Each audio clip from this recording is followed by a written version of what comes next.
Hello, welcome back. Today I have another ink review video for you. This one is called Aqua Blue and it's by Diamine. So we're going to just shake this up real quick and take a look and see how it performs. And this was another one of those colors where I looked at it online and I wasn't sure what to expect. So you can't always tell by the product photos and by review photos. So sometimes you just have to see it for yourself. And hopefully the videos will give you a better idea of what this ink will look like in person. Okay. I'm going to put a little bit more. This is a really vibrant blue, very bright and pretty. Okay. Let's clean that off. And then we're going to write the name on here.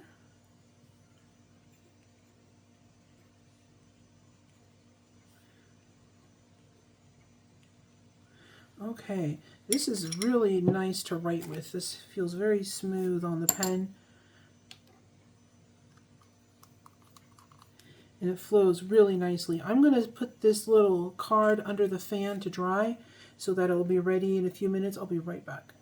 Okay, I'm back. So what we're going to do first is test this on some copy paper.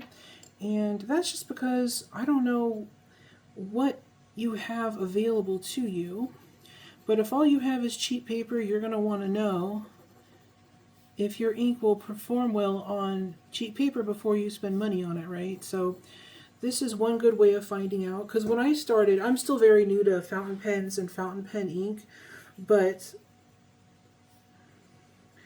when I first started, I had no idea that the paper even mattered.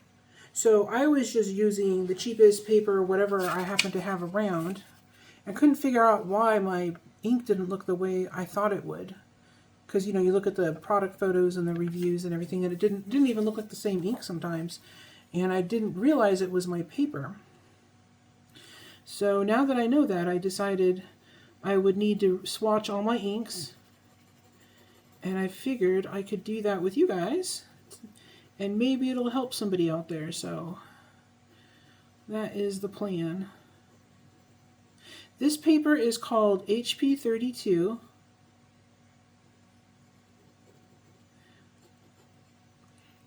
There we go. And HP 32 is copy paper as well. However, it's higher quality. It has a really nice coating on it that makes the ink, it kind of makes the ink like set on top before it dries. So sometimes you can see different qualities of the ink on this paper, even though it's not a super fancy type of paper. So far, it looks like there's some shading, so that's good.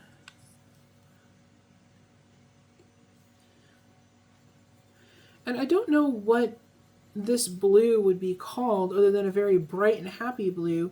Maybe it's some kind of sky blue or something. It's very, very, very pretty. I know it says aqua blue, so I should say it looks like water, but alright, and this paper is Tomo River. And typically, in my experience, my limited experience, most of the inks perform the best on this paper compared to the HP 32 and the copy paper. And that really is what you would assume. So if you always want all your inks to always look the best, this is probably the best paper to get. It's almost always going to outperform the other papers. I don't think there was an instance where copy paper ever looked better. There's a couple inks that look slightly better on the HP 32, but it's a personal preference situation. So you can feel safe buying this paper knowing that your ink is probably going to always look better on this than it will on something cheaper. So anyway, just going to give that a second to dry. But so far, so you can see on the copy paper here, very pretty blue color, very nice. There's a tiny, tiny bit of feathering, but it's not bad. You could probably use this on copy paper without really any issues. If that's all you had and you really like the color, then go for it. The HP 32, the color is a lot richer. You can compare like these two swatches here that I made. And this is a much richer color. It's more clear and crisp on this paper. There's no feathering or anything. And there's a little bit of shading that comes out that's not really noticeable at all on the copy paper.